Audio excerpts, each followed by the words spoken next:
exemple que je vous ai présenté ici, c'est le gabarit d'un filtre passe-bas.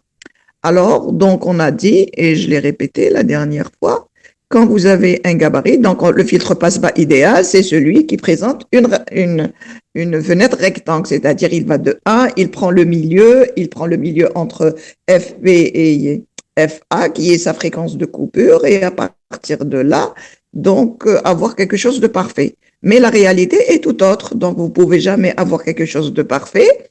Vous avez vu qu'il y a des ondulations dans la bande passante, d'accord, qui est cette bande. Vous avez une bande de transition qui n'est pas raide, d'accord, la transition n'est pas raide, il y a toute une bande entre les deux. Et puis, il y a aussi, il se pourrait que vous ayez des ondulations de la haute fréquence, donc c'est-à-dire dans la bande atténuée. Et donc, vous voyez très bien, pour le filtre numérique, on s'arrête toujours à FE sur 2. D'accord? Et donc, à partir de ce moment, donc vous donnez des tolérances. C'est-à-dire votre cahier de charge serait relativement à ce delta de la bande, donc l'ondulation que vous tolérez dans la bande passante, le delta 2, c'est-à-dire l'ondulation tolérée dans la bande atténuée, hein, l'amplitude de Terra est de combien? Et le delta F, c'est-à-dire votre fréquence de coupure va se situer au milieu entre FP et FA. D'accord? Le delta F, c'est la différence entre FA moins FP.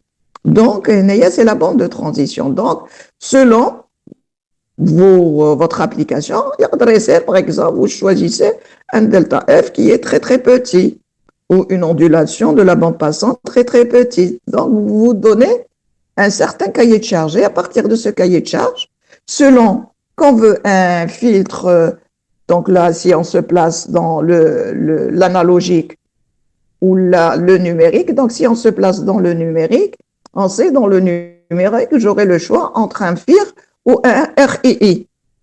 Alors, donc, si je veux avoir les mêmes caractéristiques d'un fil qui soit de Butterworth ou de Chebyshev ou autre, un analogique. Donc, je vais calculer selon la formulation qui est donnée du filtre que je vise, Butterworth ou Chebyshev ou autre, j'ai la formulation de l'ordre qui est en fonction de l'ondulation de la bande passante, de l'ondulation de la bande atténuée et de la bande de transition. Selon ces caractéristiques, je vais déterminer l'ordre du filtre analogique, si je veux le remplacer par un filtre analogique. Donc, ça me donne l'ordre et je choisirai l'ordre le plus petit qui m'arrange entre Chebyshev, Butterworth, Bessel ou autre. D'accord? Si, par contre, je veux utiliser un filtre FIR, d'accord, j'ai pas une contrainte de temps réel parce que j'ai dit la différence la plus importante entre le FIR et le RII. Dans le FIR, c'est sa simplicité et de deux, bon, la problématique qui va se poser, c'est que l'ordre risque d'être plus grand donc, dans le cas d'un FIR. Donc, si vous n'avez pas de contraintes, disons, des contraintes de temps réel, donc vous pouvez choisir un FIR. Et pour choisir un FIR, donc là, le FIR, quand je vais le choisir, donc je vais choisir son ordre et je vais choisir la fenêtre qui va avec. D'accord? Donc, pour cela, on vous a donné cet exercice où on vous demande, dans cet exercice, parce que jusque-là, quand vous aviez des exercices sur le FIR, on vous donnait l'ordre du filtre. D'accord? Donc, on ne vous donne pas l'ordre du filtre, ni la fenêtre. C'est à vous de la chercher et vous allez la chercher, bien sûr, par rapport à certaines données. Alors, parmi ces données, donc le gabarit. Donc, on vous donne le gabarit de votre filtre et dans le gabarit, ici, on vous donne la fréquence de coupure relative. Donc, on vous donne la fréquence de coupure du filtre passe-bas que vous voulez. On vous donne la fréquence d'échantillonnage à laquelle on travaille, parce que tout est lié, d'accord? on vous donne la bande, la largeur de la bande de transition. C'est la bande de transition, la largeur de la bande de transition. La largeur de la bande de transition, qui est le delta F, d'accord? Il est de 0,5 kg, d'accord? Et on vous donne l'atténuation en bande atténuée, donc quelle va être l'ondulation en bande atténuée? L'ondulation en bande atténuée doit être supérieure à 51 dB. Et avec ça, on vous donne un tableau. Le tableau, il est standard, vous le trouvez sur Internet et vous pouvez l'exploiter. Et donc, via ce tableau, c'est ce tableau qui va vous aider à choisir c'est-à-dire votre ordre et votre fenêtre. Donc, la première des choses dans cet exercice, on vous demande de chercher, donc d'avoir une atténuation qui est supérieure en bande atténuée. Donc, l'ondulation en bande atténuée doit être supérieure à 51. Donc, si elle est supérieure à 51, donc c'est que elle doit être, donc elle est dans la zone de 53, 74, 90, etc., 70, etc. Donc, je ne peux pas choisir une atténuation qui est de 21 et moins, ou la 44, mais je peux choisir une atténuation de 53. 53 est bien supérieur à 51, mais 44 est inférieur à 51. Donc, a priori, je suis donc dans le choix, je peux choisir une fenêtre dite de Hamming ou la Blackman ou la Kaiser, mais je ne peux pas choisir, selon mes contraintes, une fenêtre rectangulaire ou la de Hamming. Pourquoi? Parce que l'atténuation ne correspond pas à mon gabarit. D'accord? Donc, classe, j'ai figé, je sais que je peux choisir l'une des trois, au moins, fenêtres de ce tableau. Alors, et puis les fenêtres sont données juste à côté. Donc, voilà la formulation des fenêtres. La fenêtre de Hamming, de Blackman, etc. Elles apparaissent à droite de votre tableau. Et donc, je vois, puisque j'ai le choix entre Hamming, Blackman et Kaiser, je choisirai celle qui me convient en termes c'est-à-dire, je trouve par exemple Hamming, elle est plus simple, donc, puisqu'elle répond, donc autant choisir celle de Hamming. Elle est simple à implémenter, il n'y a qu'un cosinus et une composante continue. Mais j'aurais pu choisir Blackman. Alors, puisque j'avais le choix, donc j'ai choisi celle de Hamming, puisqu'elle est supérieure à 51 en termes d'atténuation, d'accord? Et donc, j'ai une autre contrainte qui est la contrainte de la largeur de la bande de transition, d'accord? La largeur de la bande de transition, Andy, elle est de 0,15 ou 2,5 kg. Donc, elle est la bande de transition se trouve ici et elle est fonction de n, n étant quoi? Étant le nombre de coefficients. Donc, il est donné ici comme remarque, attention, ce tableau que vous avez, c'est le tableau utilisé par MATLAB, c'est le tableau où tout est normalisé par rapport à FE sur 2, donc faites attention, dans vos calculs, vous devriez avoir une normalisation par rapport à FE sur 2, hein, pour être en conformité avec le tableau, pour qu'il n'y ait pas d'erreur. Et n, on vous dit que n est le nombre de coefficients du fil. D'accord? Donc, quand vous allez exploiter, faites très attention. Donc, dans votre travail de détermination des coefficients, donc il faut normaliser par rapport à FE sur 2 et non pas par rapport à FE, d'accord? Et le n que vous avez ici dans vos formulations, c'est le nombre de coefficients et non pas l'ordre. Alors, donc, à partir de ce moment, puisque je dois normaliser le tout par rapport à FE sur 2, je normalise mes données par rapport à FE sur 2. Et la normalisation des données par rapport à FE sur 2 vous donne les notions suivantes. Donc, on avait la fréquence de coupure qui était de 1,5 normalisé à FE sur 2 étant égal à 4 kg. Donc, ça va vous donner 0,5 divisé par 4. D'accord?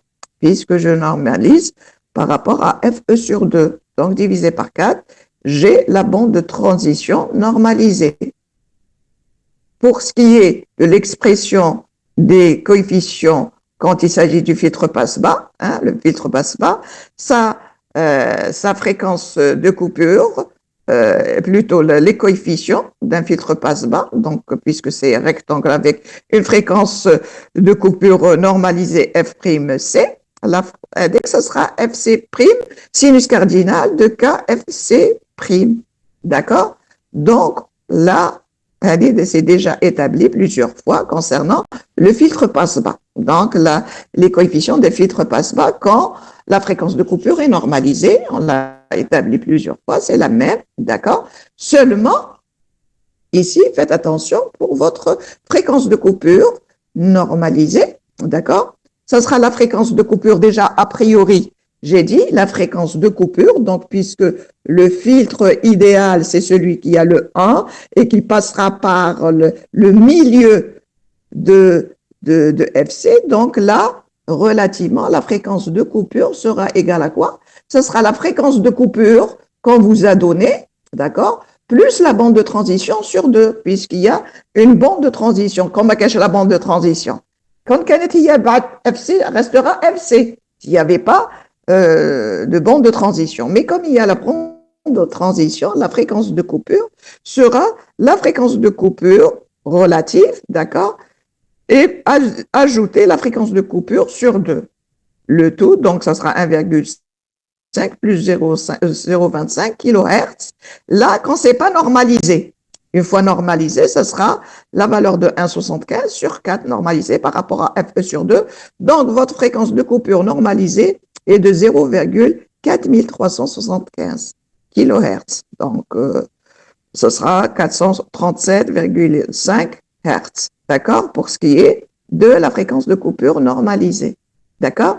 Donc, je répète, votre fréquence de coupure ici serait, donc avant normalisation bien sûr, serait la fréquence de coupure qu'on vous a donnée, d'accord?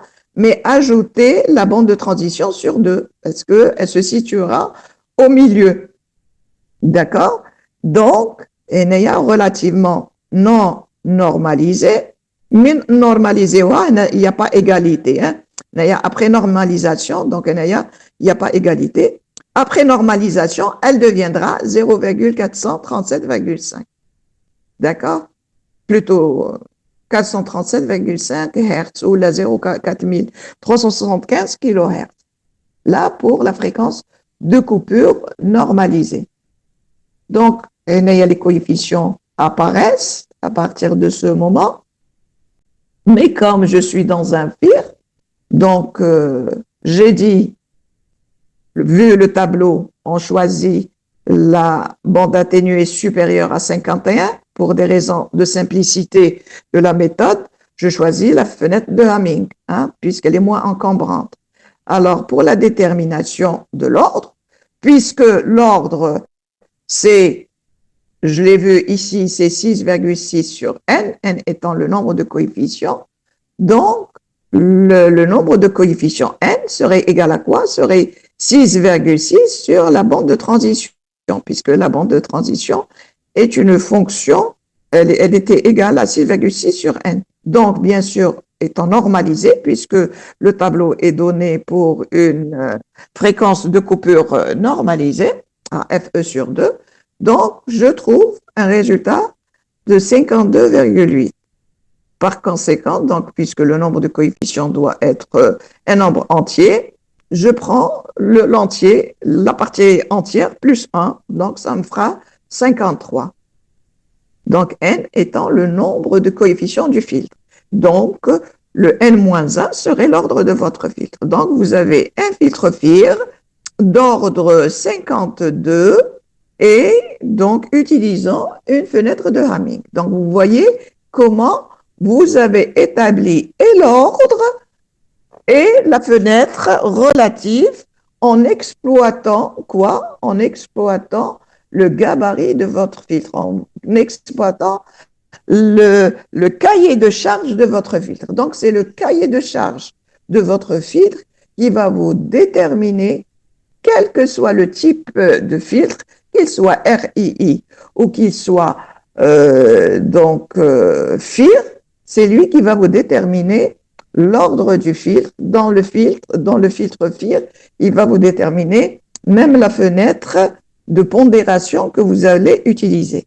Et donc, à partir de là, nous avons déterminé le filtre FIR et l'ordre et la fenêtre. Donc, il reste maintenant de trouver les coefficients. Donc, on sait que les coefficients, c'est le HNK, c'est-à-dire la réponse impulsionnelle échantillonnée qu'on avait établie auparavant, qui sera multipliée par la fenêtre W de K. Puisque j'ai 52, le K va aller entre moins 26 plus 26. Et avant de décaler.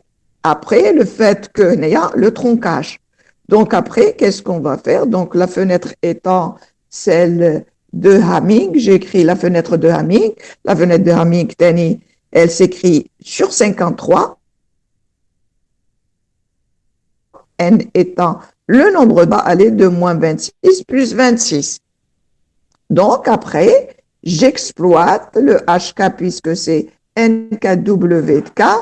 HNK, c'est la fréquence de coupure normalisée sinus cardinal de K, la fréquence de coupure normalisée W de K, avant le retard. Et puis là, après le retard, quand je vais rendre causal, puisque j'ai 52 l'ordre de mon filtre, donc automatiquement, les coefficients vont devenir c'est-à-dire les coefficients finaux, ça sera quoi? H de K moins 26. Donc, ça sera cette fonction sinus cardinale décalée de 26 et cette fenêtre décalée aussi de 26. Et là, j'ai établi la formule des coefficients. Donc, c'est la fonction sinus cardinal décalée de 26 et la fonction cosinus de Hamming décalé de 26 sur 53 étant le nombre de coefficients. Et à partir de là, je peux écrire mon programme et déterminer mes coefficients et les implémenter et avoir la réponse impulsionnelle que voici, la réponse fréquentielle du filtre passe-bas, d'accord, et là, la réponse indicielle qui vous donne le gain pour n tendant vers plus l'infini, donc n étant le nombre d'échantillons, elle vous donne le gain. Là, c'est la réponse indicielle. Voilà, concernant cet exercice. Alors, si vous avez des questions, je suis là pour répondre à vos questions. Et donc, même si vous avez d'autres questions concernant les exos qu'on a déjà fait la dernière fois. Voilà, concernant cet exercice, et j'attends vos questions.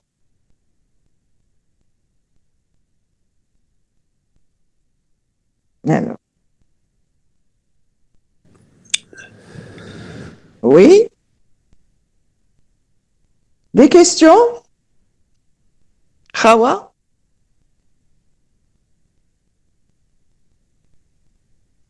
Des questions? Mais Alinesh, essayez de... donc, si vous n'avez pas de questions, tant mieux. Donc, essayez de revoir les différentes parties de cet exercice. Et si ça vous pose un problème, le jour de... puisque la semaine prochaine, ce sera en présentiel, le jour du présentiel, donc, vous pouvez me poser la question concernant ces exos avant de faire l'interrogation. Donc, il y aura une interro, Inch'Allah, la fois prochaine. D'accord? Et le cours sera décalé à 10 heures en présentiel la fois prochaine, Inch'Allah. Donc, je vais décaler mon cours à 10 heures. Donc, voilà concernant la série d'exercices concernant les filtres.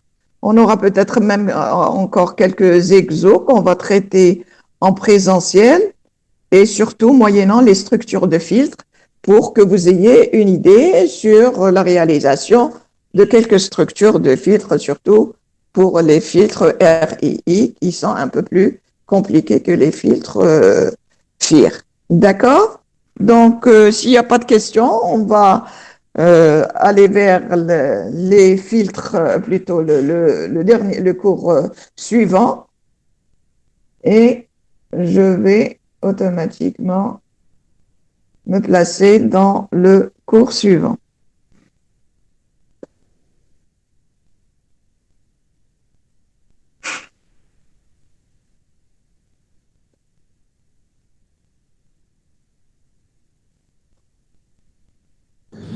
Madame, s'il vous plaît, Oui, la semaine prochaine, il n'y a pas un cours de capteur ou là, vous avez changé l'heure? elle change l'heure.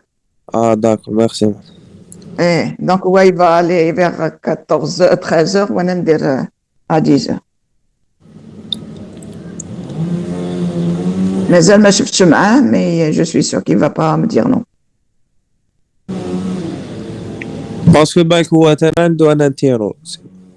Donc ça sera من بعد. Donc حنايا اللي نطيرو قبل هو موراك. D'accord, Inch'Allah. Alors donc, on va continuer avec le cours. Alors dites-vous bien que le cours, c'est toujours les filtres. Donc on a vu les filtres. Donc le type de filtre que vous avez vu jusque-là, que ce soit en analogique ou là en numérique, ils ont une spécificité qui est différente de certains filtres et de certains cas d'application. Où sont les spécificités? Dans les filtres qu'on a utilisés, que ce soit analogique ou numérique, درتهم قبل analogique ou là راكم ديروا فيهم encore analogique مع monsieur Ramra, d'accord? Là, c'est-à-dire ces applications sont très simples. Sont simples dans quel sens? Sont simples dans la mesure où vous avez le signal, il est dans une certaine bande de fréquence, ou le bruit, il est dans une autre bande de fréquence. D'accord? Ou là, vous voulez extraire un signal d'un autre signal, ou c'est-à-dire chaque signal, chacun des deux signaux protagonistes sont dans des bandes de fréquences différentes. Donc, une partie des fréquences, c'est là. Donc, dire un filtre passe bas ou la passe bande, ou le même la forme ou là, mais toujours est-il, c'est dans une bande de fréquentiel spécifique. Donc, les fils que vous avez jusque-là répondaient à un cas spécifique de signaux. Donc, par exemple, si vous avez, par exemple, donc un signal audio, d'accord? Et ce signal audio présente du bruit. Et le bruit, il est dans la gamme du signal audio. Donc, le bruit est dans. Ou là, par exemple, vous êtes dans une chambre où il y a des gens qui sont, par exemple, par exemple ici, je suis en train de faire mon cours, il y a d'autres gens qui sont avec moi et qui perturbent le cours. Donc, je veux filtrer mon signal par rapport aux signaux audio des autres. Donc, je veux sélectionner mon signal par rapport aux autres.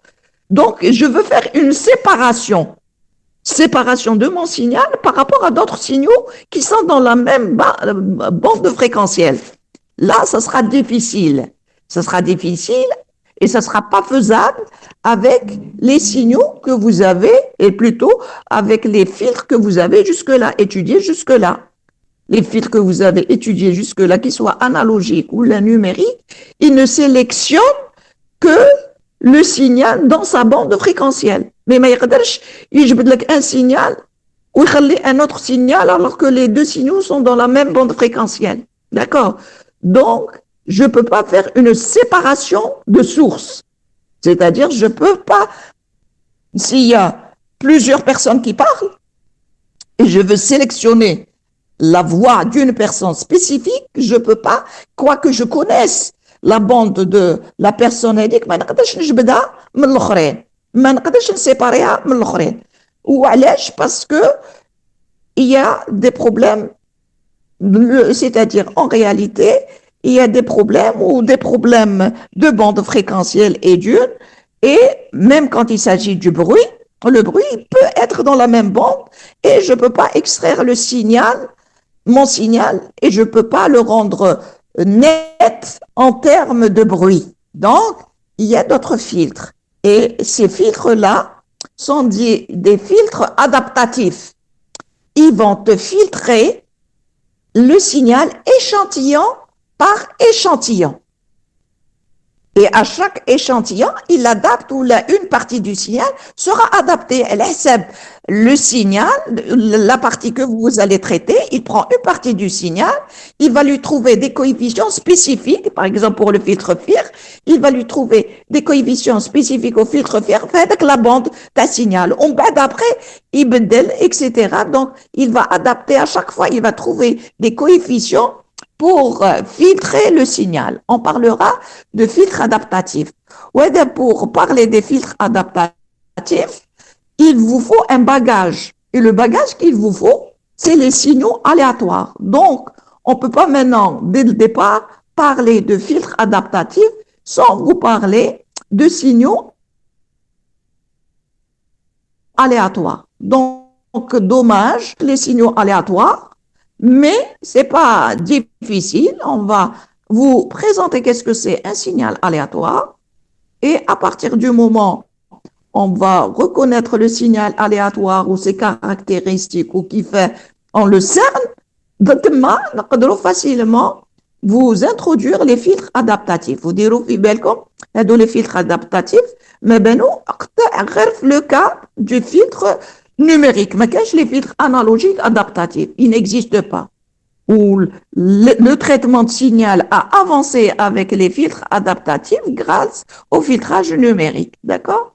Donc, c'est grâce au numérique qu'on est parti vers le filtrage adaptatif. Et là, on a pu filtrer d'une façon plus fine les signaux et surtout les signaux qui présentent donc le bruit dans la même gamme fréquentielle que le signal. Donc, aujourd'hui, on va vous donner des notions sur les signaux aléatoires et c'est ce qui va vous aider à comprendre le filtrage adaptatif. Alors, qu'est-ce que c'est qu'un signal aléatoire? Wesh, يتبدل par rapport à ce que vous avez appris. Quand on vous a présenté les signaux, on vous a présenté les signaux déterministes. Wesh huwa un signal déterministe? Un signal déterministe, c'est un signal qui, avant de faire l'acquisition, tarif quelle va être la valeur de ce signal à l'instant TI. Il est déterministe. Quand tu arrives déjà avant de faire ton acquisition, la valeur TA temps est égal à 5 volts ou là est égal à 2 volts, à T égal à par exemple 2 secondes, il va être égal à telle valeur. Regardons ce signal. Ce signal qui, comme il se présente, c'est un signal, un sinus, ou entaché de bruit. Le bruit. D'accord? Le signal, si je fais une acquisition, la forme du signal. Je fais une deuxième acquisition, à l'instant, n'importe quel instant, la valeur de ce signal à l'instant T que vous allez choisir va être différente de la première acquisition. Mais on va dire une acquisition l'oula, on va dire une acquisition zéouja. À chaque expérience, la valeur va changer. Et l'expérience dans les mêmes conditions. Regardez, le même signal. Je fais une première expérience. Je vais acquérir ce signal. Je fais une deuxième expérience, je vais acquérir ce signal. Si je prends un instant, par exemple, quelconque que voici, l'instant Naya, bon, c'est 1,8, je pense, donc la valeur. Vous pouvez zoomer un peu. Je peux zoomer l'écran. Et puis à chaque fois on exécute, il y a un signal جديد. Allez, je vais zoomer l'écran, je vais éliminer la bande AD, le ruban, ce que je peux faire. Ah ouais, ce que je peux faire, pas plus que ça. Pas plus que ça. C'est bien, madame, merci. Mais je peux pas zoomer plus que ça. À moins que je zoome avec celui-là.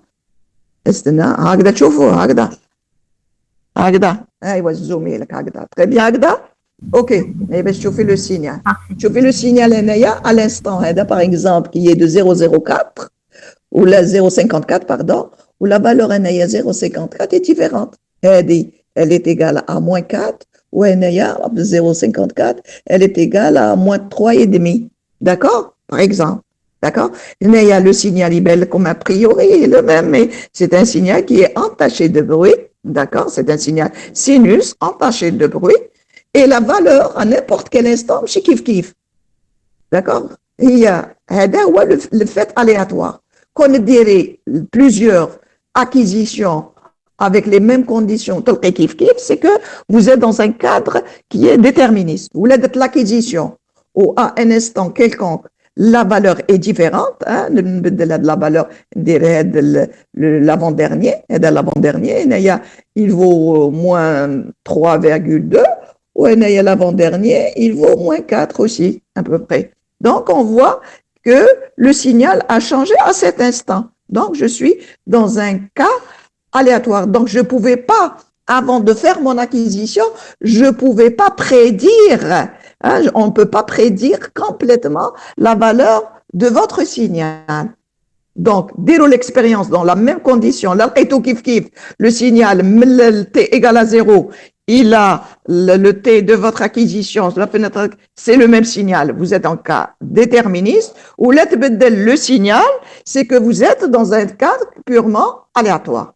D'accord? Voilà l'histoire c'est-à-dire comment reconnaître un signal aléatoire d'un signal déterministe. Ou dire c'est pas parce que le bruit qu'il est aléatoire. D'accord?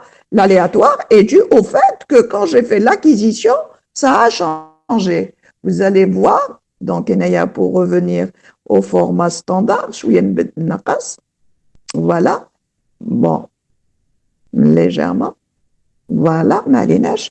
Alors, donc, là, par exemple, là, je donne deux exemples où, c'est un signal bruit, carrément, il a l'impression d'être un signal bruit, alors que c'est un signal de parole. Hein? C'est un signal de parole qui paraît carrément, on aurait dit un bruit, mais c'est un signal de parole. D'accord? C'est un signal bruité, le signal sinus, le bruit, donc il apparaît de cette manière. Donc, on vous donne certains exemples de signaux aléatoires, tels que le signal bruit en électronique thermique, d'accord, donc d'une résistance thermique, ou le signal de grenaille.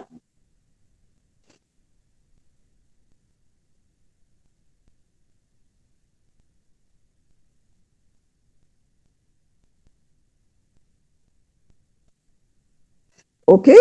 Donc, vous avez le signal électrique produit par un compteur Geiger. Il y a les fluctuations observées dans un résultat de mesure d'un paramètre physique. Donc, il ne faut pas se limiter à l'électronique. On a dit même des notions d'économie ou autres peuvent jouer donc le rôle d'un signal aléatoire. Donc, les signaux de parole. Donc, vous allez voir dans nos exemples comment la variabilité par rapport au locuteur, par rapport au matériel que vous allez utiliser, etc., qui vous donnera un signal purement aléatoire. Tous les signaux physiologiques tels que l'électroencéphalogramme ou l'électrocardiogramme ou le signal musculaire ou autre, c'est des signaux qui sont aléatoires. Donc, là, on vous donne ce que vous devriez retenir. Donc, voilà 3 exemples d'un cas d'un signal aléatoire. Donc, 3 acquisitions. On parlera de réalisation. Chaque acquisition est dite réalisation. Et quand on a plusieurs acquisitions, on parlera du processus d'un signal aléatoire. Donc, au processus, réalisation, etc. La réalisation, c'est une expérience, tout simplement, une observation. Alors, donc, il faut retenir que le signal aléatoire sont si, lorsqu'on effectue N expériences dans les mêmes conditions, on observe N résultats différents. Donc, les N résultats, on les appellera les N réalisations du signal aléatoire. D'accord? Et d'où, ce qu'on définit un signal aléatoire. Donc, quand je dis N résultats différents, même si il vous semble que c'est à peu près le même signal qui ressort, mais j'ai dit le résultat est différent, c'est que à l'instant T, n'importe quel instant, le signal n'a pas la même valeur. Et donc, automatiquement, vous êtes dans un cadre carrément aléatoire. Regardons l'exemple d'un signal tension aléatoire aux bornes d'une résistance thermique. Donc, vous avez une première acquisition, d'accord, une deuxième acquisition, d'accord. Donc, on parlera donc de oméga, la première réalisation, la deuxième réalisation. Mais maintenant, la notion d'oméga, c'est par rapport à la réalisation. Donc, chaque réalisation, j'ai le x1 de t de la première réalisation, le x2 de t de la deuxième réalisation, mais c'est toujours la même résistance et la tension aux bornes de la même résistance qui varie, d'accord? Et donc, on voit que par rapport à la première, la deuxième, troisième et quatrième résultat, je vois qu'à l'instant, n'importe quel instant que je choisis, le signal va changer en cet instant. L'acquisition l'oula, ou zawja, ou delta, ou raba, etc., mais yatonish le même résultat. Et donc, automatiquement, je suis dans un cas aléatoire. Il est aléatoire, c'est pas parce que le signal, il a une forme bizarroïde. Il est aléatoire parce que la valeur est différente. D'accord? C'est pas parce que le signal est bizarre.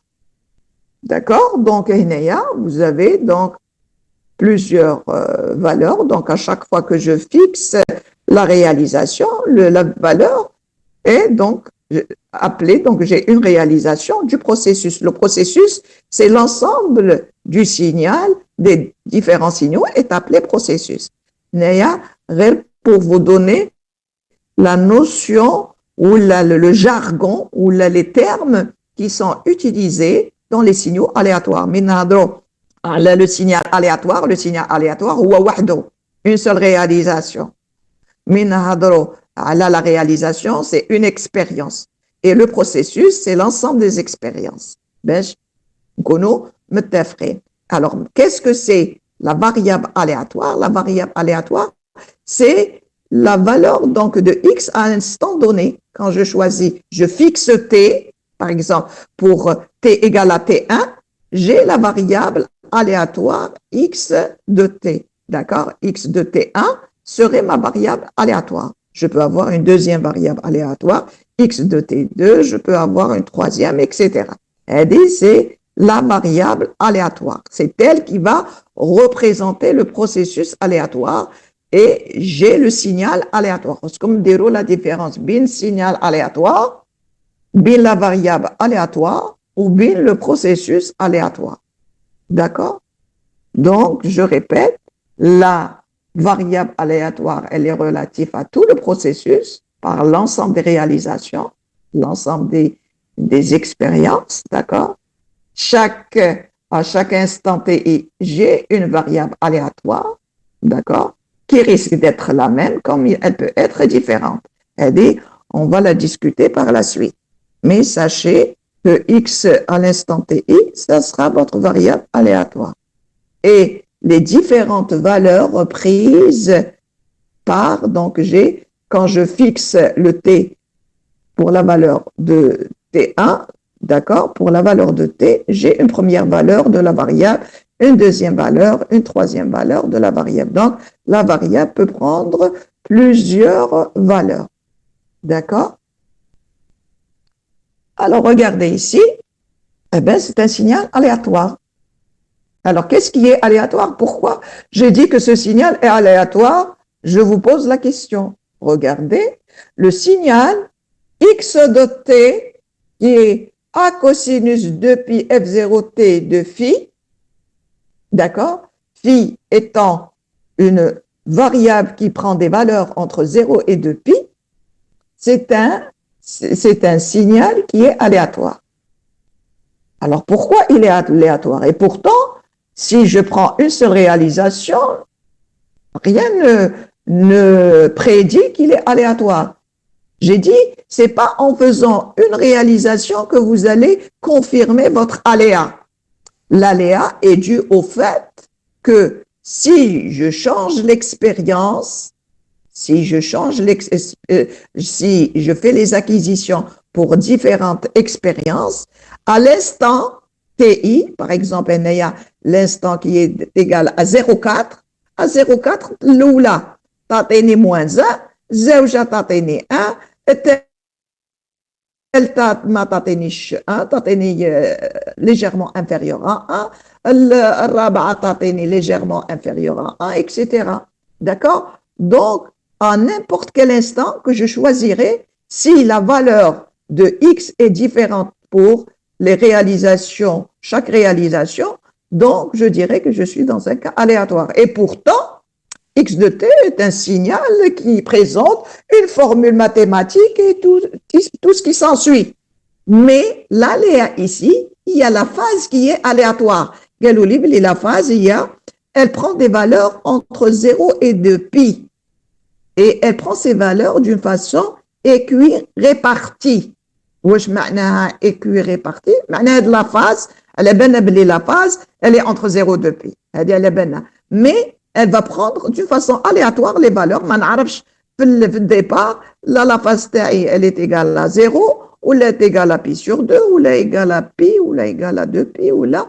Mais واش نعرف بلي elle prend 0 ou la pi sur 2 ou la pi ou là avec les mêmes chances. J'ai autant de chances elle a la valeur de la phase qui est égale à 0 ou elle est égale à pi ou la 2 pi ou là ou هكذا. Donc la phase, je vois bien, mais à l'origine, déjà la phase est différente. Et donc, automatiquement, le signal que j'ai ici, le signal X de t, que voici, c'est un signal qui est aléatoire. D'accord? Donc, c'est comme un signal, comme les réalisations, on vous le chauffe. Est-ce que c'est un signal aléatoire? Et donc, comme un signal aléatoire, ça ne veut pas dire c'est du bruit, ou le bruit. D'accord? Un signal aléatoire, il peut être un signal comme celui-là, qui a l'air d'être déterministe, mais lors des acquisitions, quand je fais une autre acquisition, le résultat est différent. Et le signal à n'importe quel instant est différent. Donc, je ne pouvais pas, avant de faire la deuxième acquisition, mais qu'elle va être déjà à l'instant T0, quelle va être la valeur, la première valeur. Et donc, automatiquement, ça se répercute sur les autres. Donc, à l'instant, n'importe quel instant, je ne pouvais pas prévoir quelle était la valeur. Mais par contre, s'il était déterministe, quand on a la première, on a toujours la première. Quand la phase est une constante. Elle n'est pas constante de la phase. La phase تتبدل et c'est une variable aléatoire, elle est aléatoire, تتبدل. D'accord? وما نتحكمش في التبدل تاعها, c'est-à-dire elle change d'une façon purement aléatoire. Je ne sais pas, tout ce que je sais, c'est qu'elle prend les valeurs entre 0 et 2 pi et ces valeurs sont équiprobables, c'est-à-dire j'ai les mêmes chances de tomber sur la valeur de 0 ou pi sur 2 ou pi ou autre. Et c'est le même signal. Et la phase est une constante. Regardons, la phase est toujours la même constante. Mais l'ishkal c'est l'amplitude qui n'est pas une constante. L'amplitude, elle change, elle prend la valeur de 1 jusqu'à 4 et avec une façon équiprobable. C'est-à-dire, on a dit 1 ou la 2 ou la 3 ou la 4 ou la wesh, d'accord, ou la 2,5 ou la, mais avec une valeur, donc avec une équiprobabilité, avec les mêmes chances. Et donc, vous voyez que si je prends la valeur à l'instant 0,5, la valeur est égale à 0, est égale à 1, elle est égale à 4, elle est égale à 3, elle est égale à 3,2, etc. Donc, la valeur, elle n'est pas constante à l'instant quelconque, elle n'est pas la même. Donc, je suis dans un cadre purement aléatoire. Et c'est pas A qui est aléatoire, c'est pas phi qui est aléatoire, mais c'est la phase qui est plutôt, c'est la pulsation qui est aléatoire, la période qui est aléatoire. Et donc, j'ai toujours 1 en amplitude, d'accord? C'est toujours la même phase à l'origine, d'accord? Et donc, mais c'est la période qui est différente. Et donc, je suis dans un cadre purement aléatoire. D'accord? Donc, si je prends un instant quelconque, je vois très bien que les valeurs sont différentes. D'accord? Donc, voilà concernant le signal aléatoire. Donc, faites très attention. Comment vous saurez si votre signal aléatoire, en faisant l'expérience, si vous répétez l'expérience dans les mêmes conditions, l'acquisition de votre signal est différente, c'est que vous êtes dans un cadre purement aléatoire.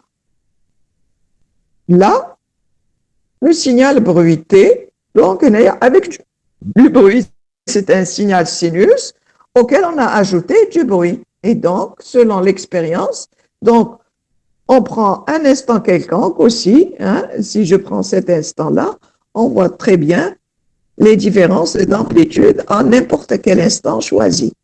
Donc, là, le résultat sera différent à n'importe quel instant. Donc, signal aléatoire. Parmi les signaux aléatoires, on vous a dit le signal cardiaque. Le signal cardiaque, malgré qu'il présente une représentation temporelle qui a l'impression d'être non aléatoire, donc vous voyez, donc c'est toujours le QRS, l'onde de P, l'onde de T, etc. Mais il y a un aléa. L'aléa est dû parce que des fois, les différentes ondes n'existent pas selon le cas de la pathologie. Donc, des fois, même pour le même individu, la fréquence cardiaque change à chaque fois, etc.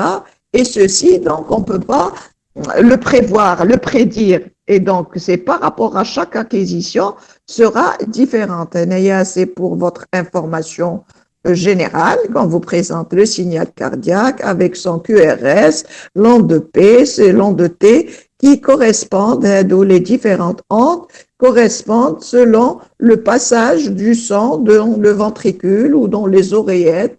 Vous avez une onde qui apparaît et qui nous renseigne sur le passage du sang et s'il y a une pathologie quelconque moyennant. Donc, il faut savoir déjà à votre niveau que ce signal, c'est un signal purement électrique que vous pouvez recueillir au niveau de la surface de votre corps, que ce soit au niveau des poignets pour certains signaux, parce qu'il faut savoir on peut placer les électrodes et vous avez une idée déjà, vous avez déjà vu l'emplacement des électrodes sur la surface de notre corps et bien sûr, selon l'emplacement des électrodes, le signal sera différent et on parlera de dérivation c'est-à-dire de dérivation, c'est selon l'acquisition du signal.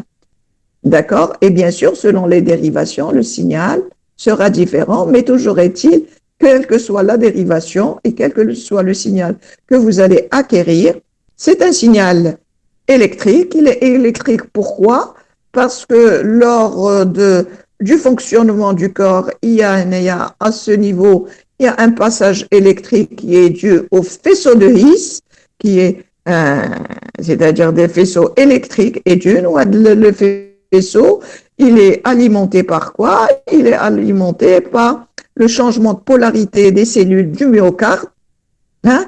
Il y a un changement de polarité, c'est-à-dire entre la polarité à l'intérieur de la cellule et l'extérieur de la cellule lors de l'excitation de la cellule. Donc, il y a un changement de polarité, il y a une DDP qui est générée et cette DDP fait qu'il y a un champ électrique autour du cœur et ce champ électrique peut être acquis à partir d'électrodes et à partir de ces électrodes, il y a le tracé électrique de votre électrocardiogramme. D'accord? Donc, dans l'électrocardiogramme, c'est un signal qui est aussi purement aléatoire et on voit selon l'endroit où on va acquérir le signal, comment le signal pour un même individu, donc pour 5 individus différents, 25 sujets différents, on voit la variabilité de l'acquisition du QRS relative aux signaux selon les points d'acquisition de ce signal cardiaque. Donc, le signal cardiaque et tous les signaux biologiques, c'est des signaux aléatoires. Et là, on vous donne l'exemple du signal audio.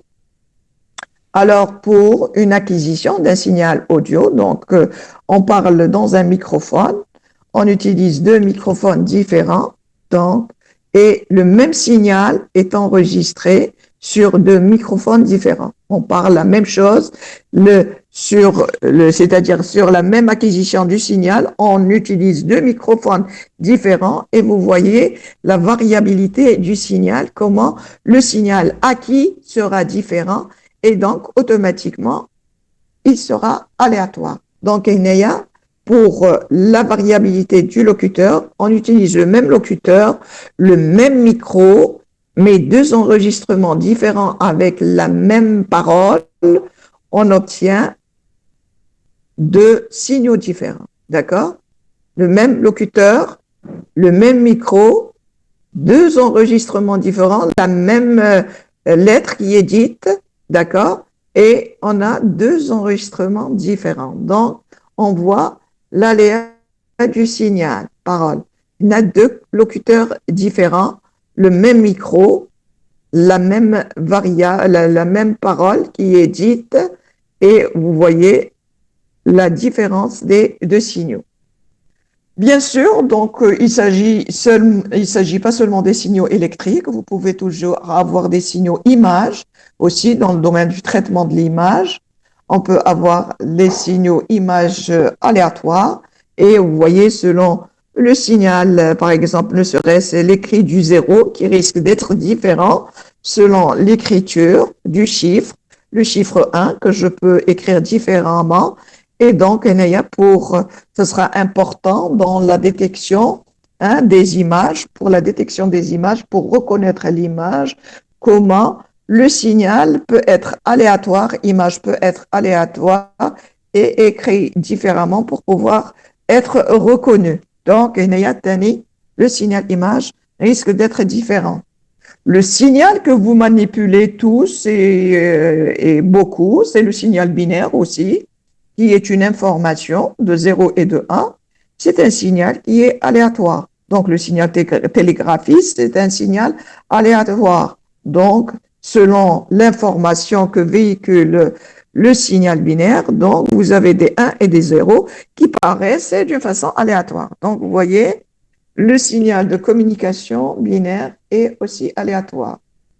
Alors, donc, on a parlé de signaux parce qu'on est des électroniciens, mais sachez que dans différents domaines, le signal aléatoire est présent. Donc là, on vous donne l'exemple des données financières, le CAC, donc, et l'évolution du CAC, d'accord? Donc, on voit que la donnée qui est financière, la donnée économique, donc c'est un paramètre qui est purement aléatoire et auquel on va appliquer tous les outils de traitement du signal aléatoire. D'accord?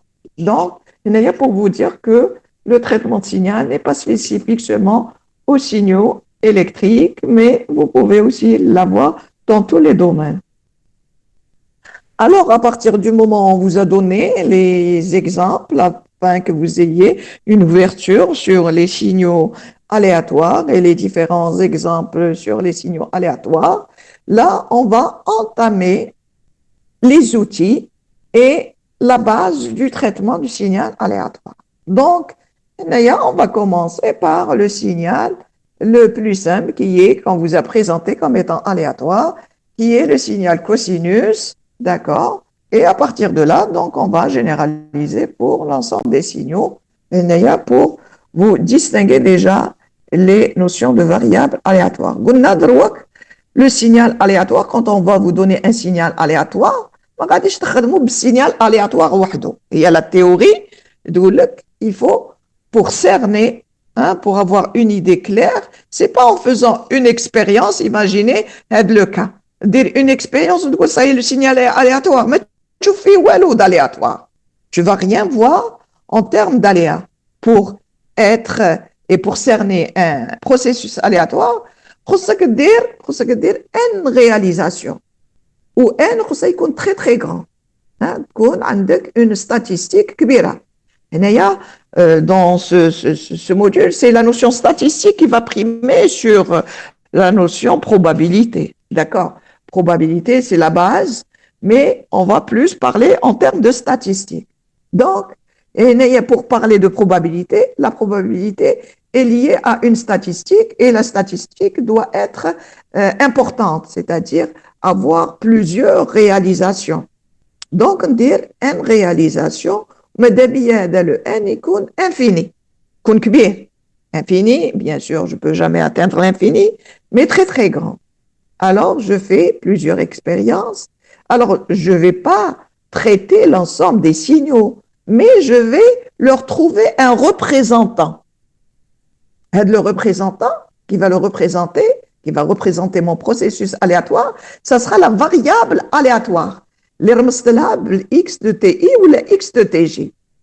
تخيل pour le moment وحدة ما نخلطوهاش ونقولوا plusieurs نخيروا وحدة. حنا باغ اكزومبل نخير إكس دو تي إي كنت قادر تخير إكس دو تي جي بصح من بعد après on va voir وقتاش il y aura plusieurs. حنايا on suppose باللي الإكس دو تي إي والإكس دو تي جي كيف نخير هذه ولا هذه لي فالور اللي غادي نلقاهم هنايا وهذه غادي elle va réagir de la même façon que le x de ti. Donc نخير pour un ti ou le tj quelconque نخير une variable. هادو les valeurs donc هذه x de ti elle va prendre des valeurs.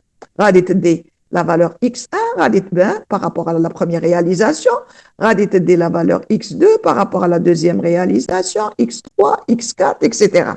Donc qu'on نرمز عليها dans un axe x هذه x de t de tj نديرها x نسميها x grand x وهذه grand x elle va prendre x1 x2 x3 xn etc. على حساب les réalisations تاوعي grand n. D'accord? Donc bien sûr mais le x1 x2 puisque راني هنايا في الكوسينوس ما غاديش يكونوا ما يكونوش اكبر من موان 1 ولا ال 1. دونك غادي يكونوا بين الموان 1 وال 1 بيسكو راني ديت في هذا لو كا لو كوسينوس. داكور بصح الاشكال سي كو سي جو برون n infini combien je vais avoir de valeurs la possibilité d'avoir de valeurs de x entre moins 1 et 1. Question réponse. J'attends votre réponse. J'attends votre réponse par écrit. J'attends votre réponse par écrit. Si je vais prendre n réalisations et n infini. قلنا x de ti غادي تدي la valeur x1, x2, x3, x4, etc. D'accord. Quel est le nombre de valeurs qui vont être entre moins 1 et plus 1?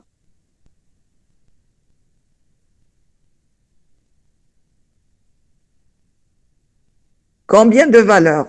1, 2, 3, 4, 10, une infinité de valeurs. Qu'est-ce beau?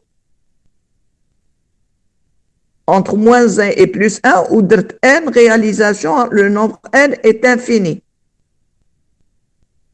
Ou x1, x2, x3, c'est les valeurs, les radités d'Eom, x de tg. J'attends votre réponse. شحال من valeur. D'accord. Une seule réponse, voilà, une infinité de valeurs. Très bien.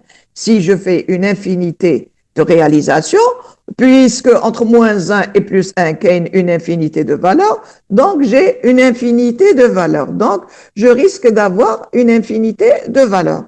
Donc, dans le cas où la variable est elle prend une infinité de valeurs, comme c'est le cas ici, et là, je parle de la variable aléatoire, je dirais que c'est une variable aléatoire continue, parce que vous allez voir que les outils vont être très différents, que cette variable aléatoire soit continue ou non. D'accord? Donc, un processus aléatoire, le processus aléatoire est obtenu à partir du moment où vous aurez plusieurs réalisations, une première réalisation, deuxième, troisième, une infinité de réalisations.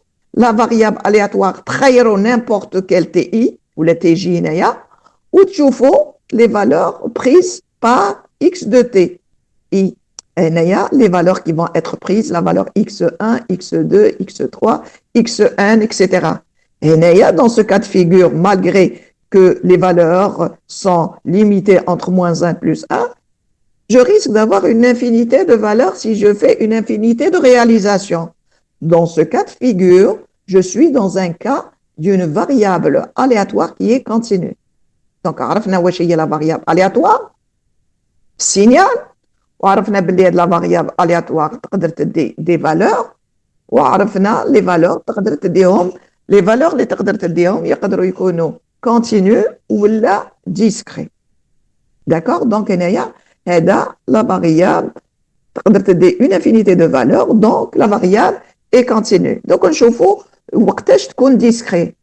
ها هو ça, c'est un signal qui présente des valeurs, hein? يقدر de la valeur, donc par exemple la valeur de 0, on va de la valeur de 1, on va de la valeur une autre valeur. هذا c'est un signal qui présente 1, 2, 3, 4 valeurs d'une façon aléatoire, d'accord, de tension. Il prend des valeurs de tension, mais le nombre de valeurs, il est limité. Il prend la tension 0, ou la valeur de 0, ou la valeur de 1, ou la valeur de 2, ou la valeur de 4. Il y aura les tensions 0, 1, 2, 3, plutôt 3, 0, 1, 2, 3. Donc, on a 4 valeurs possibles de la tension, mais d'une façon aléatoire. Imaginez, on a un circuit de l'acquisition sur des intervalles de temps, يتبدلوا les valeurs واش هما ما يغاديش يخرج les valeurs 0, 1, 2 ou la 3. D'accord? ندير une autre acquisition تخرج لي كيف que ces valeurs là, une autre acquisition, etc. هذا كون ندي x de ti qui est ma variable aléatoire. هاد la variable aléatoire ما غاديش تخرج من les valeurs 0, 3, 0, 2, 2, d'accord? Donc, même une infinité de valeurs de n expériences, des x, la variable, les valeurs. Donc, elle va prendre un nombre fini de valeurs. Je parle d'une variable aléatoire qui est discrète, le cas de figure. D'accord? Voilà, donc, on a vu qu'est-ce que c'est un signal aléatoire. شفنا باللي السينيال الياتوار من ندير لاكيزيسيون هاد السينيال اللي يتبدل وما نقدرش نعرف لا فالور هذه اللي غادي يتبدل فيها حتى ندير لاكيزيسيون. هذه وحده. زوج لا فاريابل aléatoire c'est le représentant de mon processus aléatoire, c'est la valeur du signal à l'instant خيره TI ou le TJ quelconque, ou selon que la variable تدي des valeurs infinies sur n d'expériences infinies, où le nombre est fini, même le nombre d'expériences, je parlerai d'une variable aléatoire qui est continue ou la discrète. Parce que les outils de traitement de signal, le cas où une variable aléatoire qui est continue ou la discrète. Alors, bien sûr, qui dit variable aléatoire, dit loi de probabilité. Alors, qu'est-ce que c'est que la loi de probabilité et qu'est-ce que c'est que la fonction de répartition? Revenons à la variable aléatoire et la densité de probabilité. Donc, la variable aléatoire, elle va prendre des valeurs x1, x2 ou xn. Imaginez des x1. Sur les n expériences réalisées, XE1, je vais dire n expériences, n grand. Dire par exemple n égale à 1000. Dit n égale à 1000, ou dire n 1000 expériences. On trouve sur les 1000 expériences, شحال من مرة خرجت لي x1. نشوف شحال من مرة خرجت لي x1. Alors, imaginons qu'elle va apparaître n1 fois. x1 خرجت لي n petit n1 fois. D'accord? Donc, imaginez خرجت لنا n1 fois. Quelle est la fréquence d'apparition de x1? جاوبوني. Quelle est la fréquence d'apparition de x1? Là, قلت لكم x1 خرجت لي n1 fois. x1 خرجت لي n1 fois. وديت 1000 grand n ديتها يساوي 1000. Quelle est la fréquence d'apparition de x1?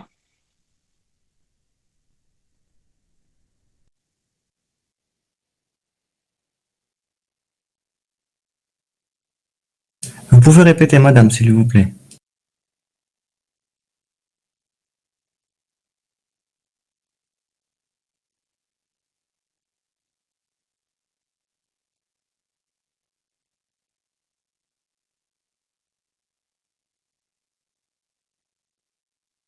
Alors, combien? J'attends votre réponse. Madame, vous pouvez répéter, s'il vous plaît. Oui. J'ai On a x1, غادي ندو x1, نشوفوا la fréquence. Trouvez-moi la fréquence d'apparition de x1. Quelle est la fréquence d'apparition de x1? شتنا x, quand x, elle prend des valeurs. On a x de ti, le tj, elle prend les valeurs x1, x2, x3, etc. درنا 1000 expériences. Sur les 1000 expériences, عدينا لقينا les x1 بانت n1 fois. Quelle est la fréquence d'apparition de x1? La fréquence d'apparition de x1. La fréquence d'apparition de x1.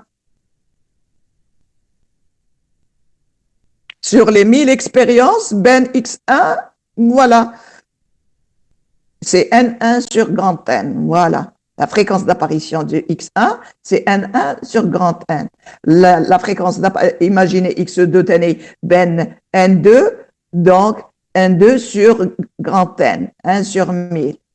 D'accord? Elle dit la fréquence d'apparition. D'accord? Donc, elle dit la fréquence d'apparition. La fréquence d'apparition, quand n au lieu de 1000, vers l'infini, ça sera la probabilité que votre variable x soit égale à x1. La probabilité que x soit égal à x1 est égale à la limite quand grand N tend vers l'infini de x de n1 sur grand N. D'accord? Donc, la densité de probabilité, ben, je te fais moi, wesh, il y a la densité de probabilité de la variable x, c'est la probabilité, c'est la fréquence d'apparition des différentes valeurs de la variable. Hein? الحساب la fréquence quand x1 كانت تبان أكثر من الآخرين, c'est-à-dire que sa probabilité là أكثر من les autres probabilités. D'accord? كل وحدة غادي sur les 1000 غادي وحدة غادي n1 والأخرى n2 والأخرى n3 والمجموع تاعهم غادي يكون les ni غادي يكون 1000. Donc على بها la probabilité, ce sera 1000 sur 1000, la somme des probabilités va être égale à 1. D'accord? Donc ديروا في بالكم باللي la densité de probabilité c'est quoi? C'est une fréquence d'apparition de la variable.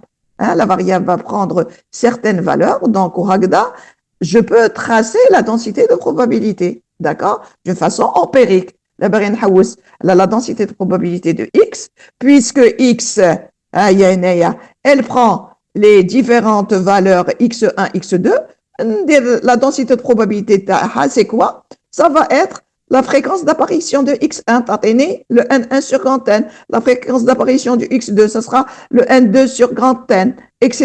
Et je tracerai la densité de probabilité de ma variable. D'accord? Il y a la densité de probabilité. Et la fonction de répartition, puisque donc la densité de probabilité, donc c'est la fréquence d'apparition, ou la fonction de répartition, c'est quoi? C'est la probabilité que votre variable x soit inférieure à une certaine valeur, puisque la variable x, Elle va prendre des valeurs x1, x2, x3 qui m'a d'accord? Donc, on va quelle est la probabilité que x يكون أصغر من x3? Quelle est la probabilité? C'est la fonction de répartition. D'accord?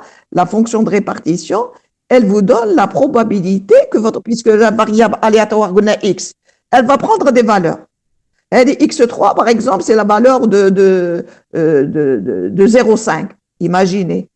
Donc, quelle est la probabilité que notre variable x تكون أصغر من 0,5? Il y a la fonction de répartition. La fonction de répartition. وهذه la fonction de répartition, les probastats, les propriétés تاعها. Alors, parmi les propriétés, c'est que quelle est la probabilité que votre variable x soit inférieure à l'infini? Elle est nulle. Par exemple, si je prends toujours mon exemple, quelle est la probabilité que la variable x تكون أصغر من moins 1? Déjà, تكون أصغر من moins 1, c'est 0. Impossible تكون أصغر من moins 1. D'accord? Déjà. Donc, comme l'infini, donc automatiquement nul.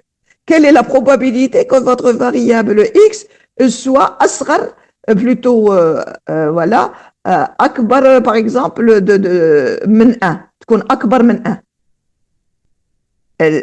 Pardon. Voilà. À l'infini, donc par rapport à la valeur de 1, la dernière valeur, c'est 1. Donc, plutôt أكبر من moins 1, automatiquement, elle est égale à 1 pour qu'elle soit supérieure à moins 1. Donc, il y a c'est-à-dire il y a des caractéristiques ou là des propriétés de cette fonction de répartition. Comme c'est une fonction qui est décroissante, d'accord?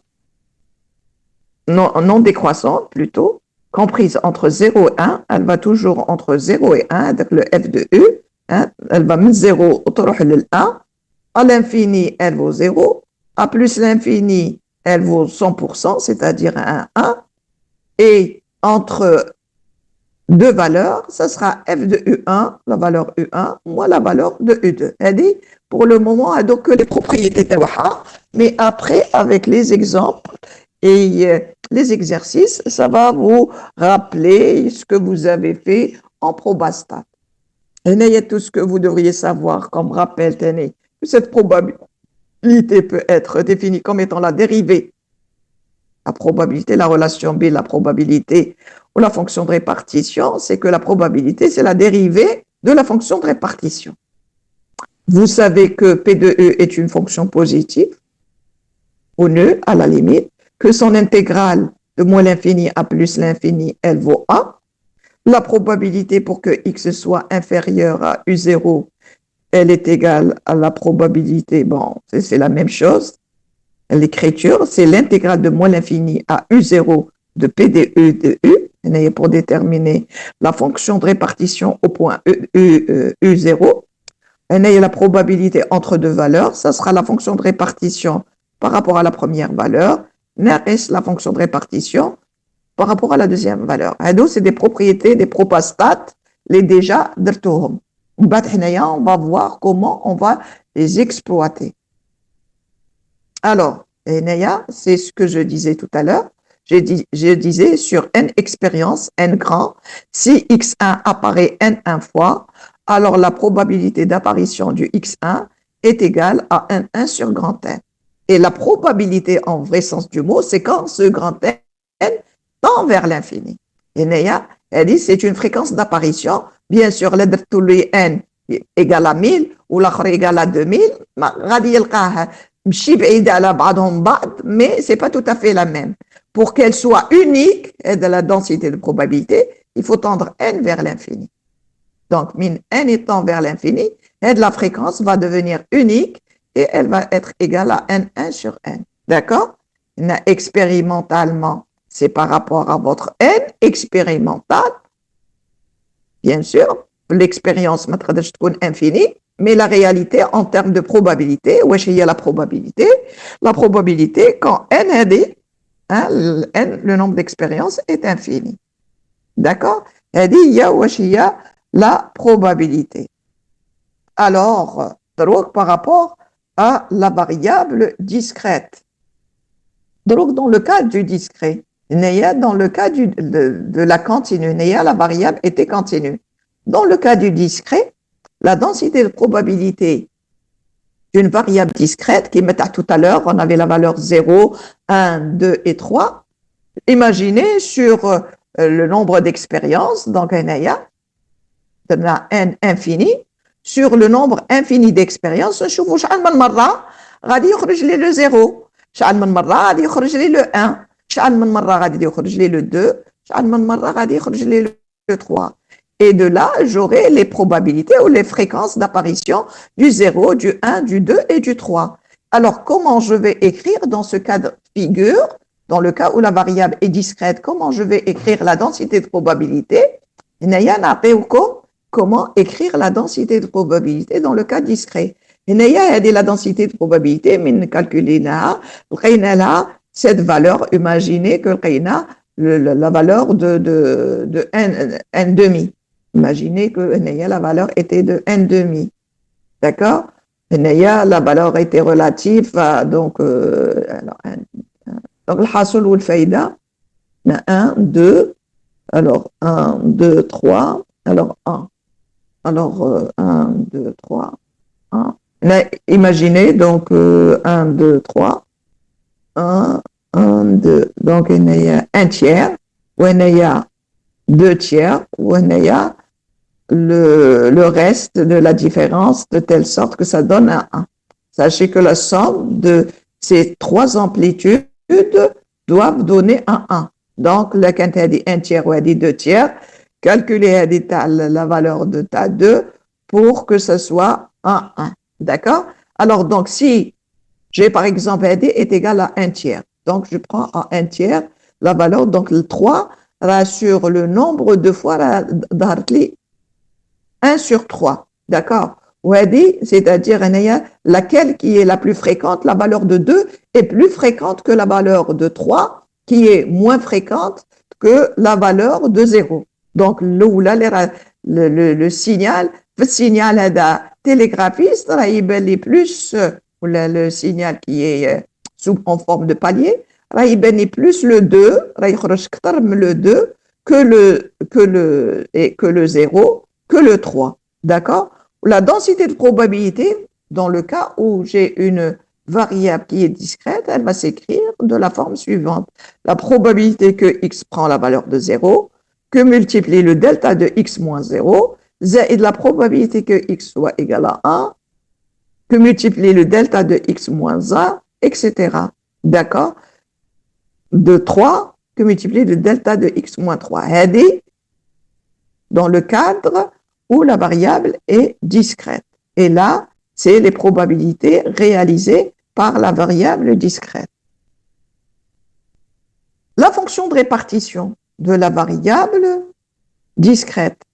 Et la variable discrète, donc il y a par exemple une variable, on a pris là le cas, c'est pas le cas antécédent, hein.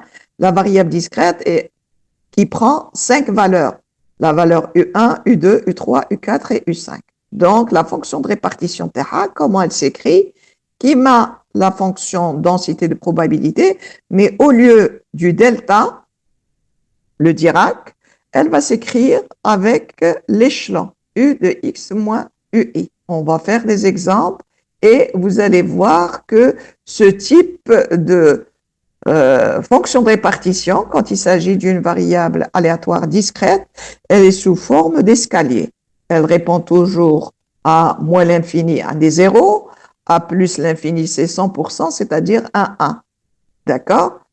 Donc, mais en TD, vous allez voir comment on va tracer et trouver toujours cette fonction en escalier qui est due au fait dans sa formule l'existence de l'échelon. Alors là, on vous donne la densité de probabilité d'une variable aléatoire qui est continue. Alors, vous vous rappelez tout à l'heure, la variable qui était continue x, qui prenait des valeurs, par exemple, entre moins 1 et plus 1. Alors là, c'est la valeur la plus probable ici, d'accord? Donc, x qui prenait x1, x2, etc. Le x2, vous vous rappelez, le x2, il était déterminé comme étant la fréquence d'apparition de x2 dans la variable. La probabilité, c'était la fréquence d'apparition. C'est-à-dire la valeur RD, c'est quoi? C'est la probabilité donc d'obtenir n1 valeur de x2, ou la x1, pardon, de x1, n1, de x1 sur les n très grands, n expériences. Et donc, ça vous donne les densités de probabilité. Donc, chaque valeur, je détermine la fréquence d'apparition et j'ai cette forme. Elle dit la forme, elle est spécifique. Elle dit c'est une densité de probabilité spécifique. Tout déjà dans votre formation des probabilistats de toutes les lois de probabilité. Et parmi les lois de probabilité, il y avait bien sûr déjà des lois qui étaient continues et les lois discrètes. C'était par rapport à la variable continue ou la discrète. Hein, la binomiale, c'était dans la discrète. Hein, du qui 2, c'était dans la discrète. Mais la loi gaussienne, on l'a dit aussi la loi normale, elle était dans les variables continues. Ou la loi de la gaussienne, qui a la forme dite la forme en cloche, qui est la courbe de Gauss aussi, elle a une formulation mathématique spécifique que vous devriez toujours connaître. Et on vous demande, à partir du moment où vous savez qu'est-ce que c'est une gaussienne, vous devriez savoir comment écrire une gaussienne. Alors, c'est quoi ce M et c'est quoi ce sigma X? Alors, le M, c'est la valeur la plus probable. C'est-à-dire X, elle va prendre beaucoup de valeurs, mais la valeur li غادي نلقوها أكثر اللي غادي تبان أكثر هي la valeur M. D'accord? Elle dit que la valeur M, c'est la valeur dite la valeur moyenne. Elle est déterminée par la moyenne, dite la moyenne statistique. Comme déjà سامعين بها. Moyenne statistique.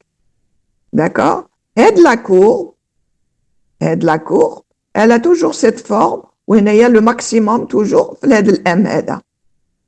وهذا هاد la courbe تقدر تكون plate وتقدر تكون plus aiguë. D'accord? Elle حساب l'écart. Il y a un écart. Hein, واش il séparait le M, la séparation M, d'accord, par rapport à la forme de la courbe. La forme تقدر تكون plate, تقدر تكون moins large. Donc, على حساب هاد l'écart هو le sigma X. Sigma X هو l'écart. D'accord? L'écart هو sigma X, d'accord? Où le M, il y a la moyenne, la valeur moyenne de la variable X. Hein? X étant ma variable. Où est la forme, la densité,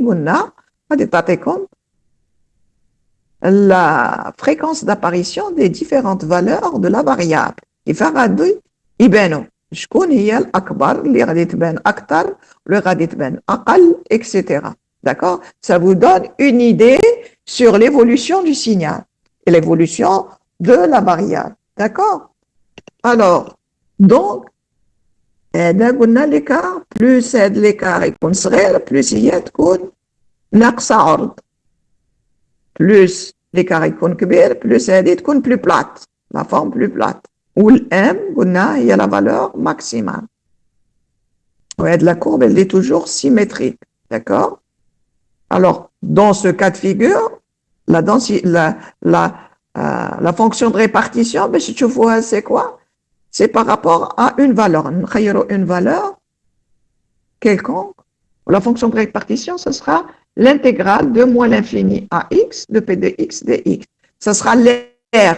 L'air, elle est تحت la courbe. D'accord? Par rapport au point que vous allez choisir, hein, pour n'importe quel point, se baladant sur l'axe des x, vous pouvez calculer cette fonction de répartition. Elle dit c'est une forme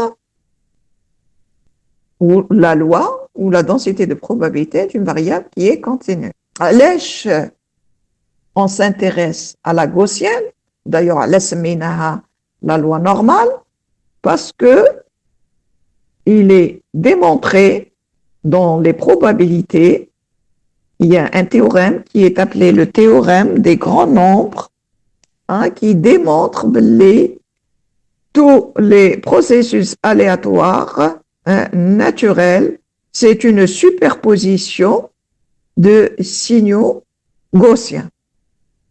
Donc, la gaussienne est très importante parce que vous allez voir quand vous allez étudier les signaux aléatoires, la première problématique, donc on a dit le signal aléatoire aura un représentant qui est la variable aléatoire, et pour aller plus loin dans votre théorie, il est nécessaire de connaître la densité de probabilité de votre variable dans certains cas.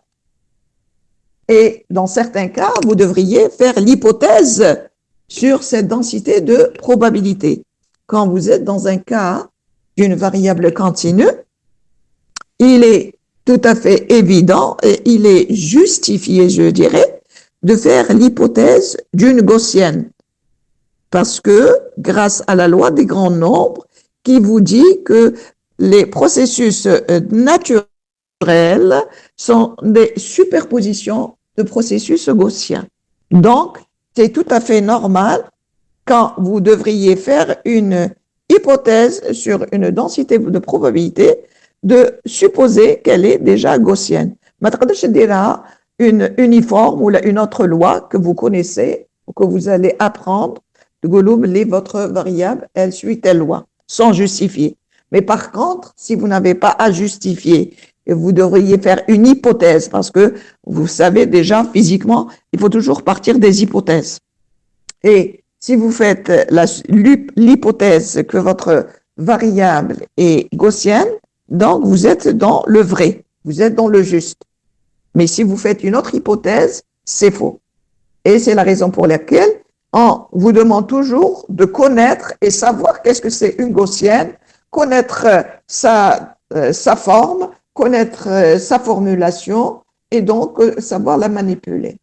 Donc là, on vous donne qu'est-ce que c'est cette gaussienne et on vous donne comment selon, donc il y a pour le même M, deux variables pour le même M et deux écarts différents. الزوجة عندها un écart de 5. الأولى عندها un écart de 0,5. تشوفوا كيفاه بين la bleue ou la marron, il y a une différence d'écart. D'accord? Une différence d'écart qui apparaît. Alors, pour le même écart, la rouge, mais la verte. عندهم le même écart, mais la moyenne différente. Donc, la verte est décalée en 2 parce que sa moyenne est 2. Et la rouge, elle est en 0 parce que sa moyenne est en 0.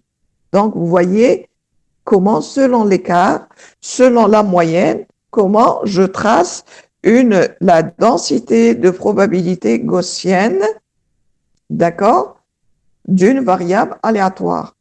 Alors, que traduit par rapport à X, cette moyenne et cette variance, ça nous donne une idée. Donc, la variable, il y a le représentant de mon signal.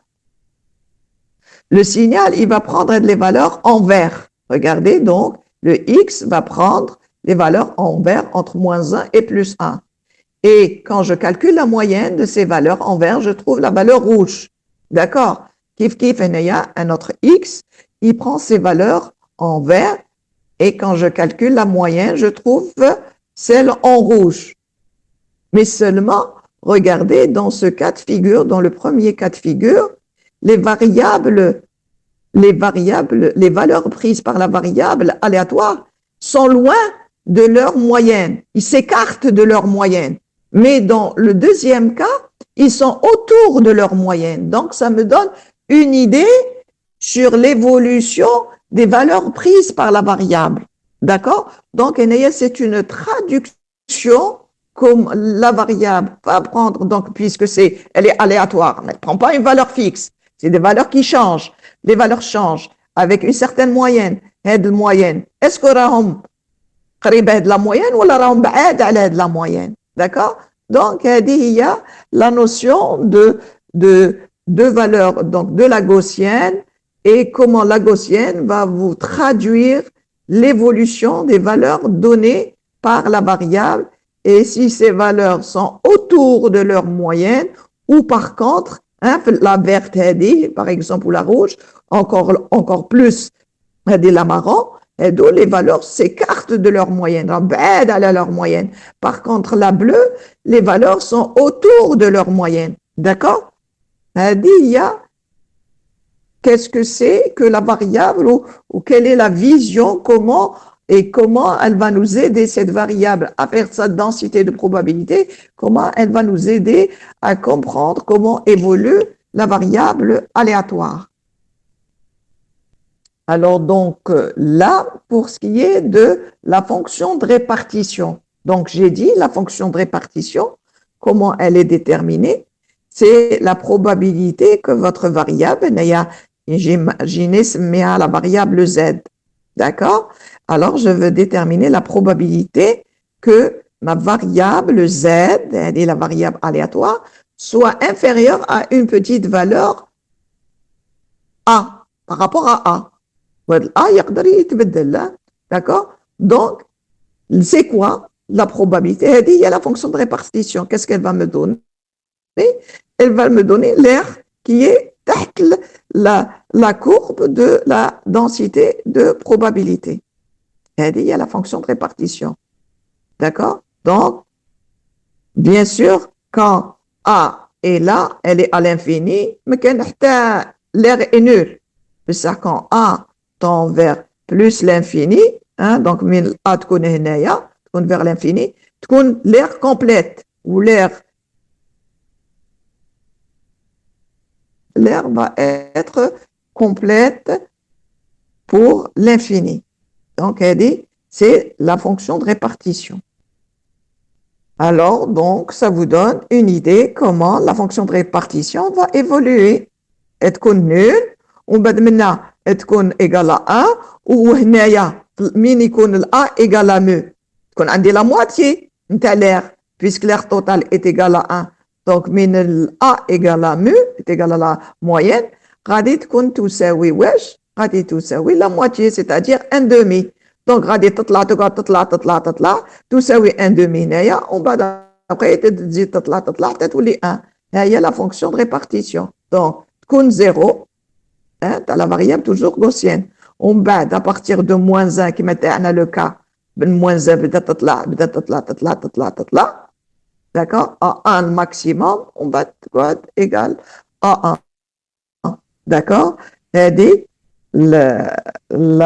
par rapport à la fonction de répartition, f de x, d'accord, de la variable aléatoire continue de la gaussienne. Alors, les propriétés statistiques. Donc, هنايا غادي ندخلوا المفيد.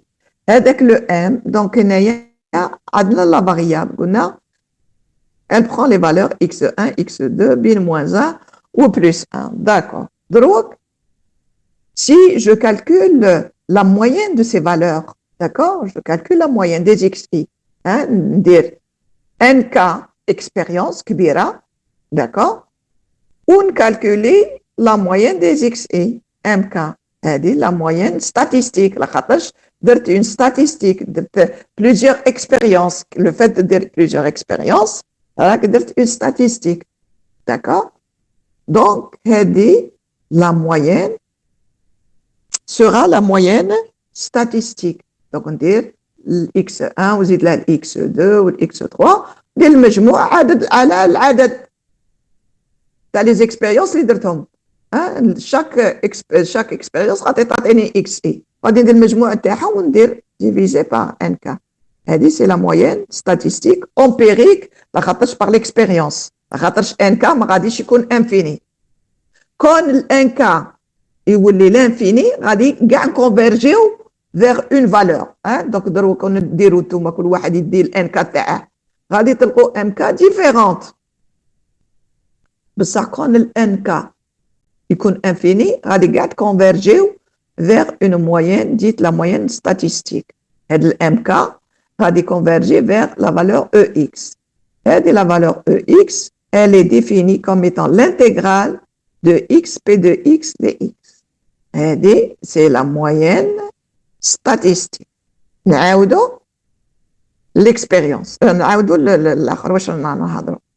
Les propriétés statistiques. Les propriétés statistiques غادي نبدو l'espérance mathématique. كيف واش هي l'espérance mathématique؟ من غادي ديروا ان expérience. غادي تخرج لكم des valeurs. D'accord?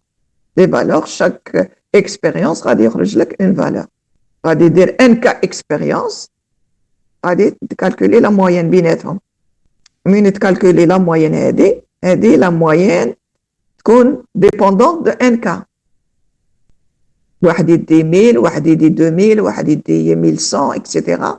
غادي elle va être légèrement différente.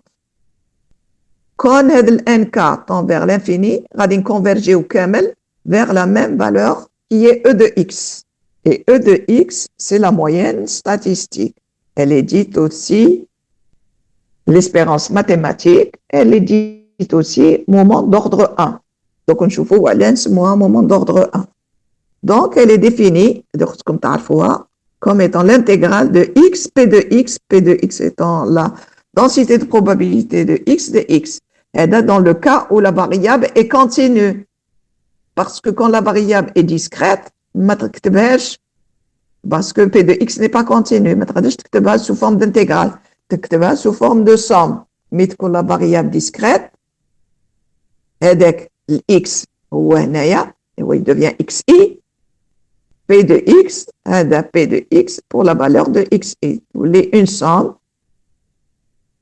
I allant de 1 jusqu'à N. Pour la variable discrète. La moyenne statistique devient la somme sur l'ensemble des valeurs prises par la variable. Donc, le det khamsa, tout wahad ila al-khamsa. De quoi? De la première, que multiplie sa probabilité, zaïd la deuxième, que multiplie la probabilité, zaïd la troisième, que multiplie la probabilité, etc., pour déterminer la moyenne statistique d'une variable discrète. Il était important de distinguer la variable continue de la variable discrète. Alors, il y a les moments statistiques d'un signal aléatoire. La valeur moyenne statistique d'un signal aléatoire X de t sont appelés les moments. Ces moments sont caractérisés par leur ordre K et font intervenir leur densité de probabilité. D'une façon générale, le moment d'ordre K, c'est mu X de K, c'est l'espérance. E, c'est ce qu'on a parlé tout à l'heure. E, c'est un opérateur appelé l'espérance. C'est l'espérance de X de K. D'une façon générale, le moment d'ordre K, c'est l'intégrale de XK P de X dx. D'accord? Le moment d'ordre 1, on vient de le présenter, c'est notre espérance mathématique. Là, je vais comme la moyenne statistique E de X, elle est appelée aussi espérance mathématique et elle est appelée aussi moment d'ordre 1. Là, les probastats, on vous définit le moment d'ordre K. Le moment d'ordre K qui est celui-là. Donc, maintenant, je vais donner la notion de moment d'ordre 1. Le moment d'ordre 1, c'est quand K égale à 1, c'est notre espérance mathématique, c'est-à-dire notre moyenne statistique. D'accord? On dénomme la variance, مكتوبة على شكل sigma x au carré. C'est le sigma x, c'est l'écart type. يسمينه sigma x. Oui, là, comme l'écart type, هو اللي يعطينا la mesure comment les variables vont s'écarter de leur moyenne. C'est une moyenne de x par rapport à sa moyenne. Donc, ندير x, نقص لها sa moyenne, j'élève au carré, ندير x par rapport à sa moyenne. C'est la distance les بيناتهم بين les valeurs prises par la variable et sa moyenne. نديهم en distance, E exprime la moyenne. Donc, je calcule la moyenne. La variance, c'est sa définition d'origine. Si je développe le x moins E de x au carré, tout ça, oui, E de x2 moins le E de x, le tout au carré.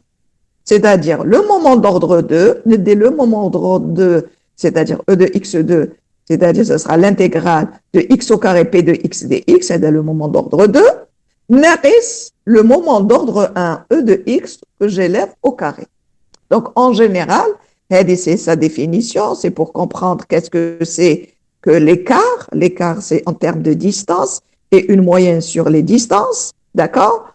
Mais, c'est ce que vous allez plus utiliser du côté pratique calcul. Ça va être plus pratique de prendre d'abord le moment d'ordre 2, on bat le moment d'ordre 1 au carré. C'est comment calculer la variance. Et je répète, la variance, c'est l'écart type au carré. Ça nous donne la mesure comment vont s'écarter en moyenne les variables par rapport à leur, plutôt les valeurs prises par la variable par rapport à leur moyenne. Alors, en résumé, donc en termes discrets, c'est en termes continus, vous voyez toujours quand c'est l'intégrale, c'est continu. En termes discrets, le moment d'ordre 1, Guna, c'est x, p de x pour la valeur de xi, d'accord, la somme. Le moment d'ordre 2, qui au lieu de x, tu vas prendre au carré, p de x égale ui. Et le calcul de la variance restera toujours le même, c'est-à-dire le moment d'ordre 2 moins le moment d'ordre 1 au carré, même pour le cas de la variable discrète, d'accord? Donc, on vous donne une idée sur la variance et son écart. Et je vous remercie pour aujourd'hui. J'ai proposé. D'accord? Des questions? Madame, s'il vous plaît. Oui. معليش تعاودي لنا l'explication تاع هذيك l'écart de type normalement la page اللي قبل هذه. هذه؟ Oui, madame. L'écart type. La variance aussi, s'il vous plaît. Voilà. D'accord. Chauffe. La variance, c'est le sigma x au carré, c'est-à-dire c'est une moyenne de distance. La moyenne de distance, chauffe la variable, x, vous n'êtes la variable x, elle va prendre les valeurs en vert, d'accord? Ou m, c'est la moyenne statistique, c'est le E de x, d'accord? Et la variable, donc elle va s'écarter de sa moyenne. L'écart يقدر يكون بعيد quand j'ai présenté à un certain moment هذا الشيما نشوف هنايا هادو زوج هذا هنايا l'écart راه بعيد على la moyenne d'accord ويقدر l'écart يكون صغير علاش لخاطرش les valeurs prises راهم قريبه la moyenne donc l'écart هذا غادي يعطينا نظره على la dispersion des valeurs de x par rapport à cette moyenne. La radie, les valeurs, les radies تديهم يكونوا أقرب من la moyenne تاعها, qui est la moyenne statistique, ولا يكونوا بعاد على la moyenne statistique. Donc, من calculer هذيك la variance, هذيك c'est une moyenne, غادي تعطينا en moyenne, كيف غادي يكونوا هذول غادي نكالكولي بين ندير x moins m. ونديرها au carré, ندير une distance الأولى. نعاود ندير la deuxième distance ونعاود ندير la troisième distance وندير la moyenne بيناتهم باش نعرف هذا l'écart. donc لا كان صغير ça veut dire راهم كاع قريب la moyenne تاعهم كاع les valeurs prises par la variable ما راهمش بعاد de la moyenne. mais par contre كون يكونوا بعاد على la moyenne j'ai eu cette moyenne mais les valeurs sont بعاد على la moyenne. شوف كيف تفهمها. imagine درت لكم l'examen et vous avez eu des notes. Donc, les notes, bien sûr, elles sont entre 0 et 20. D'accord. J'ai calculé ma moyenne, la moyenne TERCOM, la classe, où la moyenne, elle est de 12. D'accord. Alors, est-ce que la moyenne de la classe est de 12? Est-ce que 12, les étudiants ont des valeurs extrêmes c'est-à-dire راه كاين ال 20 وراه كاين الزيرو وراه كاين ال 1 وراه كاين ال 19 وكلش ولا كامل لي زيتيديون داو لا فالور بين ال 14 وال 8 فهمت هذه هي l'écart ça te donne une idée Oui, madame. هذه هي la notion d'écart d'accord Oui, merci, madame. Merci. voilà ça te donne une idée de la dispersion les valeurs de la variable, puisque x c'est une variable aléatoire, elle va prendre des valeurs entre 0 et 20, mais maintenant, j'ai les valeurs qui feront تديهم. Est-ce que, donc, la moyenne elle est de 12, est-ce que elle va, vous allez, les étudiants de très bons étudiants et de mauvais étudiants, ou les étudiants ont un même niveau autour de 12. Ça te donne une idée de les valeurs prises par la variable par rapport à sa moyenne. Oui, madame. Voilà. Des Merci. questions? Des questions? Merci, madame. Ok, donc comme j'ai démarré un petit peu tôt aujourd'hui, Rani كملت un petit peu tôt, donc mais je reste en ligne pour ceux qui veulent poser des questions. Je suis toujours en ligne jusqu'à 15, d'accord? Et pour les autres, s'il n'y a pas de questions, vous pouvez disposer ou faire le présentiel. Donc, on fera et les exercices concernant ce qui reste, peut-être un exercice rapide sur la structure de filtre et des exercices sur les signaux aléatoires et un petit test de 20 minutes à une demi-heure sur le tout. Merci.